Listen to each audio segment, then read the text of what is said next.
How to extract text from an image. Go to your Google Chrome app. Search for pancake recipe. Swipe to images.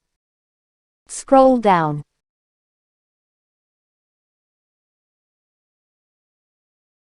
Click on the image of your choice.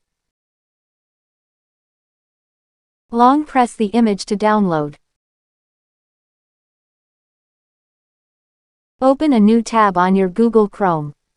Click on the Google Lens icon. Click on the previously downloaded image.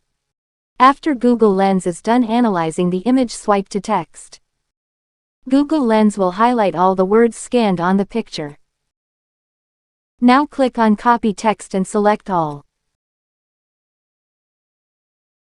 Now you can go to your notepad. Then paste the copied text from the image.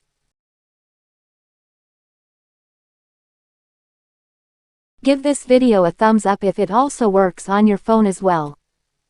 Don't forget to subscribe to get more of this videos.